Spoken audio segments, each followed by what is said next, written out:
Let's talk about that. Each week, Washington State University presents a discussion of the issues and topics of concern to Americans in the Pacific Northwest. Your host and moderator for Let's Talk About That is Bert Harrison of WSU's Communications Department. Professor Harrison's guests this week are Frederick Duman and George Mosse. They will discuss Nazism or nationalism in Germany. Here to introduce his guests is Bert Harrison. It seems a long time since we watched those movies of the stormtroopers and gasped in horror at the swastika armbands and the goose-stepping bully boys. Nazism, after 22 years, has seemed safely dead. Crops up only in such generally laughable movements as George Lincoln Rockwell's American Nazi Party.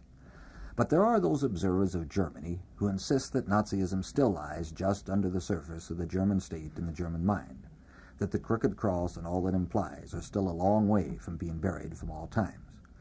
You particularly hear this fear expressed since the Kurt George Kiesinger regime took over in Bonn, for Chancellor Kiesinger was a long-time member of the party. At any rate, on this edition of our program, we're going to examine the resurgence of German Nazism, if there is such. Our panel members are two historians, both primarily interested in contemporary history. Professor George L. Mosse is one of the nation's most distinguished historians. Dr. Mosse is Bascom Professor of History at the University of Wisconsin. He's the author of many books and articles, including The Culture of Western Europe and The Crisis of German Ideology. He's currently on the Washington State University campus as a visiting lecturer for the honors program. Professor Fred Duman is on the WSU history faculty. Dr. Duman's specialty is 20th century history. He's done considerable work on the Nazi period in Germany. He's made an intensive study of the German war records from World War II for the National Archives and the American Historical Association. And I understand, Fred, that you're about to go to Vienna to tackle the same thing on the Austrian war archives. Yes. Actually, the earlier period, but that's... Well, I'm going to throw the ball to start to the visiting dignitary. George, when you think of Nazism and neo-Nazism, to a member of my generation at least, you think of the mustache and the stormtroopers and the big mass demonstrations. Is this what we imply when we talk about a resurgence of the Nazi Party? Well, I think we must get it straight in a historical perspective. No nation exists in the world today, for better or worse, without a nationalist party. And all that has really happened in Germany, from one point of view, is that Germany is going back to normal. After the war, National Socialism discredited all nationalism, and now, what is it, 20 years later, over 20 years later, you have the resurgence of a nationalism and the formation of a nationalist party. I think that was only to be expected. It is certainly not a Nazi party as you think of it, because history does not repeat itself. It is more a conservative party in the tradition of German conservatism, which was always, at least in part, racist, in part against everything foreign, which this party is as well. In fact, the program of this party, the DNP, Deutsche Nationalpartei, is very startlingly like the program of the old German Nationalist Party, which went into a coalition with Hitler for a year, but was then squashed by Hitler in turn. It's very similar. Including some of the trappings, it seems to me I've read that the old saber scars are very big again, aren't they? Well, that came in a long time ago. That started, as a matter of fact, with the Catholic fraternities in 1953 under the protection of the Adenauer regime, and that dueling and the whole fraternity system has been with us in Germany for 15 years. Hasn't changed.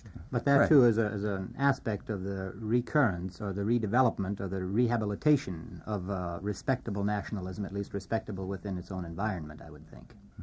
Well, now, you gentlemen, it seems to me, are fairly careful, though, to... You say history does not repeat itself, and yet I would gather that this resurgent nationalism in Germany does have a great many of the... does it have the same underlying ideology, you feel? Well, German nationalism is German nationalism, and you may not like it, and I may not like it, but there it is. Yes, it orients itself towards blood and soil to a certain extent. All German nationalism will. This cannot be denied. It is racist to a certain extent, though there are, of course, hardly any Jews to be racist about. It is against the East, obviously. German nationalism has always been directed against the East, and now that it's the communist East, it makes that still a great deal easier. What I'm really saying is that this is a resurgence of German nationalism, and none of us like German nationalism, but there it is, and it's that which is coming up. One of the similarities, I would believe, and I think maybe Mr. Mossy would agree with this, is in some of the problems which the modern recent nationalists of Germany face or try to deal with, and some that the Nazis thrived on. The fact that Germany is disunited after World War I, of course, it was the matter of having lost honor and having lost territory as a result of World War I and the peace settlement. Today it's the matter of division of Germany and the loss of considerable territory to Poland and Russia, outright annexation by those two countries. So this would be an ingredient.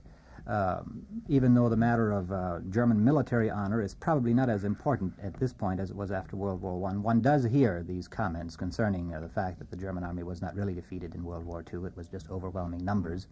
And then the racist aspect. Today, of course, as Mr. Mossy mentioned, it's not the Jews so much because there are only, I don't think, more than 5,000 or 10,000 in all of Germany, something like that. Today it's the foreign worker. And the Germans, who probably are more critical of this new nationalism than anybody else outside of Germany. The Germans themselves, the German critics, have emphasized this and have pointed to this particular problem, and the fact that the Fremdarbeiter, as the Germans call him, the foreign worker, is pretty much taking the place of the Jew. Now, these are all people who, have come into Germany under the common market yes, workers from all over Europe, and as a matter of fact, the Germans have several thousand Koreans even working in the mines. But there's another factor which I would myself weigh even more heavily. If you look at the actual election returns for this party, one thing stands out. They come in certain regions of Germany which have certain special problems. And indeed, these election returns show that the party's strength is where it has always been since the 1880s and 1890s. Let me give one example. The strongest showing of the party was made in Franconia. This is Julius Streicher country. This is old Nazi country. And why? This is the Protestant minority in Catholic Bavaria. And it is also a rather impoverished rural region, by and large. Similarly, you have it in near the Rhine, where they made a very good showing, where conservatism, extremist conservatism, has made a good showing for 100 years, an impoverished agricultural belt. So that these regional factors are, I think, of extreme importance. The election that's coming up in Schleswig-Holstein, the party will show up very well. Schleswig-Holstein, again, an impoverished rural region with a long tradition of rural unrest, has always been extremist conservative. I think it will show up very well there. And then, of course, National Socialist. As Mr. Mossy pointed out, Germany is returning to a certain extent to normal by having the reappearance and the rehabilitation of nationalism. Now, the Germans complain very loudly about the fact that the Americans in particular, but foreigners in general, overemphasize the reappearance of this nationalism. And obviously, as long as people remember the era 1933 to 45, even a moderate form of nationalism in Germany is going to make hair stand on end outside of Germany. But I think the better way of putting it, or the better term of is here merely nationalism, or maybe even extreme nationalism. And if we take this country, we have certain similar such groups, which I think would fall basically into the same category, and which have very much in common and like each other very much. Mm-hmm. However, so far in this country, we have been, these groups have never really been in a position to seize power, which I think... No, but of course this is due to the fact, due to the party structure here, which makes any third party really quite difficult to I can't quite mature. agree with this. I think Mr. Goldwater was very close to these groups in his outlook, much closer than one would perhaps like to have it. I do think that Mr. Goldwater and the DNP, their programs, they would agree with each other to a very large degree. I think there is a wing of the Republican Party in this country, and of course in the South a wing of the Democratic Party in this country, which is extremely close to these ideas, extremely close. so that one cannot really say that they don't take over. But what you can say is that there are enough counter-forces in this nation that they could never really take over in the way, let us say, you could take over in Germany. But there is very little doubt that the German Nationalist Party program is very like the program of many Southern Democrats and very like the program of the Goldwater wing of the Republican Party. I remember one phrase from that program which typifies it. In these days where our youth is finally waking up and making a little row as it should about our society, the program of the German Nationalist Party has this wonderful phrase in it: youth should enjoy itself and stick to sports. Well, this could come from Goldwater republicanism, Southern Democrats just as well. It typifies this whole attitude. Fred, I'm going to buck that one right over to you. Well, I was thinking of one particular party here in this country, and the so-called Conservative Party, and in one particular congressional district in this state, that party carried something like 7.2%, I think, of the vote in the for the congressional position in the '66 election. 7.2%, and that is almost exactly the percentage which was carried by the German Nationalist Party in the state of Hesse. And of course nobody said anything about this here because obviously the party system is such that this will not make it possible for that party to have any influence in Congress. Whereas since the same election occurred on the state level for state representation in Hesse, of course, it did carry some seats. But if you look at the kind of militarism and activism that's involved in German nationalism and therefore in this party, then of course you can say, well, large sections of the Republican and Democratic Party these days share such concepts. I mean, the concept that what today Senator Dirksen said, you know, let's go and fight, let's go and win. This kind of imperialism is in America in a way displaced to part of the outside world. In Germany, where can it be displaced to? Germany is no longer a major power. I do think you have to look at this German nationalism as a sign of frustration. And if you look at it in that light, it isn't as minor a phenomena as electoral figures. Electoral figures don't show much in any case. The Nazis had electoral strength very late in the day, but there were an awfully lot more Nazis than showed in their electoral strength because it was a movement of youth and they didn't vote yet. So that I would say that this party is much more serious, for it typifies, in a sense, a frustration. And once Germans become frustrated, they will turn to that kind of nationalism. Well, now, wasn't this what we used to say easier. back in the 30s, that it was frustration, the German frustration, which led to the rise of Hitler and the Nazi regime? Well, there's a certain truth to this, but on the other hand, it has now, I think, been proved out that when you have a very prosperous society, a very satisfied society, as it was in Germany, no doubt, for the last 10 years, then these phenomena are underground. I think scratch any German and you will find this kind of nationalism coming through, with large exceptions, the socialists, for example. But even here, I would say, this can be disputed. Frustration brings it to the foreground. It breaks through. Now, you can't also make the point that we've been making, in a way, that the DNP is isolated, because, again here, vast sections of the Christian Democrats are very close to the DNP. Especially the so-called refugee movements, those who were driven out of the Sudetenland and the Eastern Territories after the war. Now, old gentlemen, to be sure, most of them, but they're very close. So that actually, again, the party is just the peak of an iceberg. That we must not forget.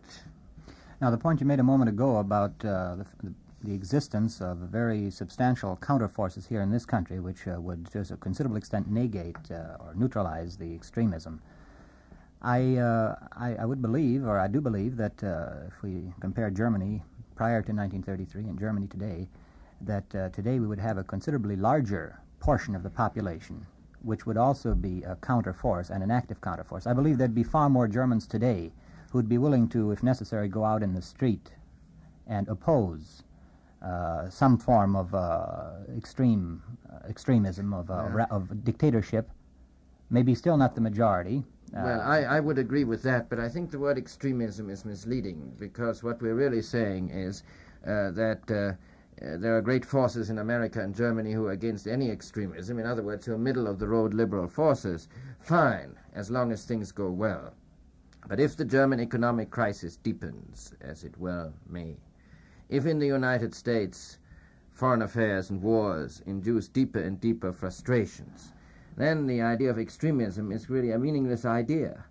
Because by using this word, what you're really saying is that the middle of the road is the thing. The middle of the road is the thing, and successful only if things are going well. If things are going badly, everybody becomes an extremist. It just depends what extremism you have. And I would make a guess that if America turned extremist, the United States, it would turn extremist to the right. And I am not as sanguine as you are, apparently, that this may not happen.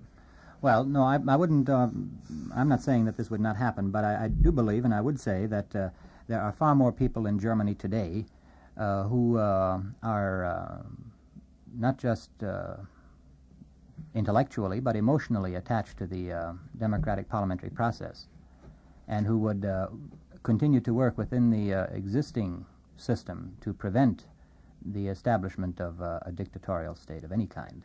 Yes, that of course depends how the dictatorial state comes into being. It doesn't have to be a one-man dictatorship. No.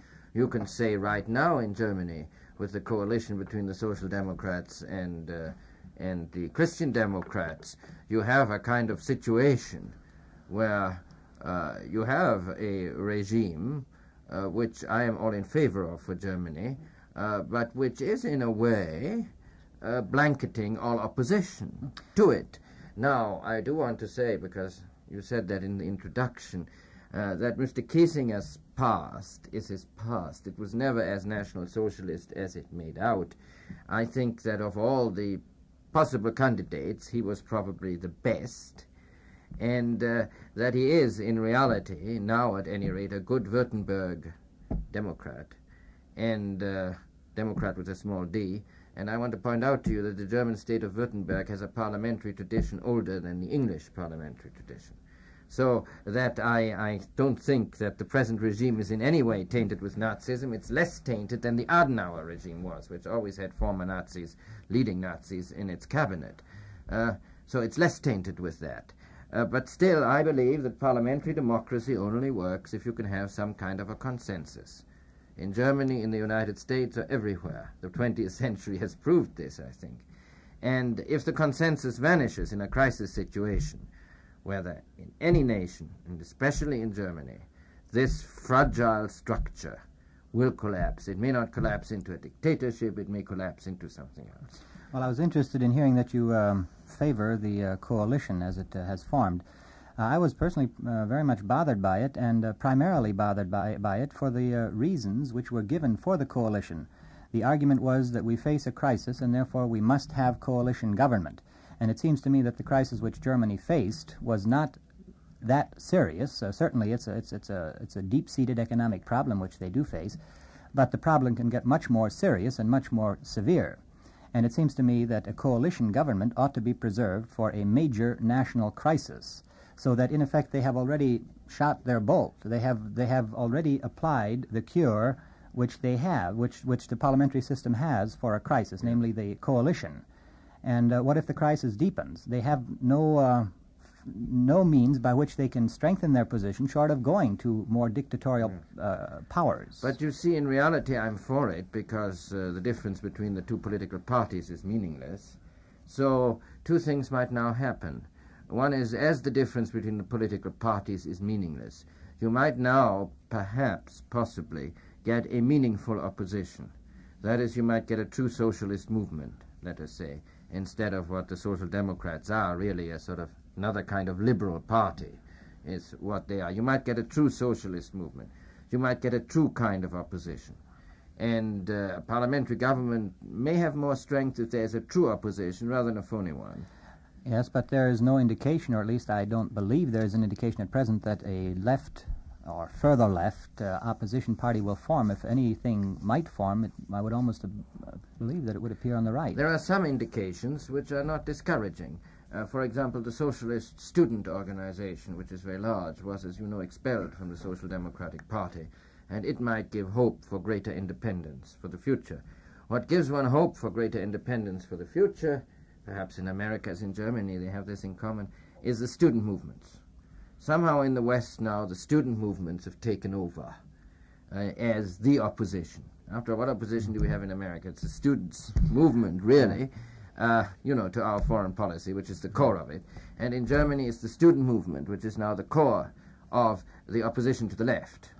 Yes, this may be true, but on the other hand, as you pointed out in a different connection earlier, the left or the student movement is marked by a absence of organization. And not so in Germany. Not so in here it is, yes. But in Germany it is quite tightly led. In fact, it tends really towards a kind of Leninism, at least in Berlin, as I happen to know. It is led. But does it stand any chance against a much more rigid political system than we have? I mean, will a new party stand a chance of forming? Well, that will have to be seen in the future. Yes, this would be more difficult, I'm I just saying this is a possibility. Yes, yes. I agree with you that in a crisis it may well go right rather than left. At the moment, certainly the opposition is on the right in Parliament rather than on the left. On the other hand, you have potential strongmen already on the horizon. Now take Franz Josef Strauss, the present finance minister, the former defense minister, much disputed head of the Bavarian Christian Democratic Party. Franz Josef Strauss is certainly a strong man. He isn't as bad as people say he is. He isn't quite as nationalistic as people say. He's a very bright and, in fact, brilliant man. But he is a very strong man. He is playing to the nationalists. What you call dictatorial rule could easily come through Franz Josef Strauss becoming the chancellor on a strong Christian democratic resurgence. This would always make for a situation such as you describe, with the kind of emergency law, which they've never been able to pass, that is, laws giving the government actual emergency powers, that is, power over free speech and press, which the German parliament has refused to pass hitherto. Let me make another remark while I'm at it. Militarism, I do not think, is really a danger, because the German army is unique in the world now, the West German army. Not only, as you know, can trade unions organize soldiers in the barracks, not only do they have an ombudsman, that is somebody who is an intermediary between the soldier and Parliament, but it is, in a way, oddly enough, after all of this, what's happened in the past, the most democratic army, the most civilian army, civilian-oriented army. This has been badly received by old-line officers. I don't think it has been badly received by the soldiers. Militarism, I think, is out. You don't think this type of thing could be abolished in an hour or a day, then, huh? Oh, that would be extremely difficult. I think extremely difficult to abolish something like that once you've introduced it. In theory, you can abolish anything. One of the major safeguards, probably, against the reappearance, or certainly sudden reappearance, of militarism, is the military legal system, the court system, or I should say the absence. The military has no legal power, no court system at all. And every offense committed by a soldier, whether he's murdered a man, whether he's deserted, or whether he's come late in from his pass, is handled by civilian courts. There is no military justice. So that I think the revival of militarism isn't so important. No. But to come back to our main subject, I do think that this party is not a Nazi party, but a conservative party, a rightist conservative party. I think it lacks the trapping of militarism, because that is no longer involved. The Nazis didn't have military support either at first, of course. It lacks, in many ways, the trappings of a mass movement. Its clientele is largely rural and small town, and again I must say this was true for the Nazis too at first. But there is built into this party a traditionalism, a conservatism, which I think, while traditionally German nationalist, is not as dynamic as National Socialism. And finally, let's be honest, what power does Germany still have? I like to annoy my German friends in saying you're about as important now as Romania was in the 30s. I mean, they will do what the big powers say in the end. They have really no alternative, and in this case I count France as one of the big powers. So I just do not see that Germany can be a menace anymore in the world. Go ahead, Rick. Well, I was going to say the presence of Nazis in the current National Party, I think, is relatively insignificant in that We have to remember that National Socialism, to begin with, was a strong nationalist movement and had attracted many people who were strictly nationalists and who were not really National Socialists or fascists in the genuine sense. And these are the same people who now appear in this party. Well, there's one more thing I think that must be said here. I would perhaps be more alarmed if Germany were united, but and I must say, thank God there is no hope of Germany being united again, I think the matter is not too serious. Yeah, this was a question I was going to ask. You feel there's no chance of the East and West division ever? I don't think anybody wants it. I think some Germans may want it, but by no means all.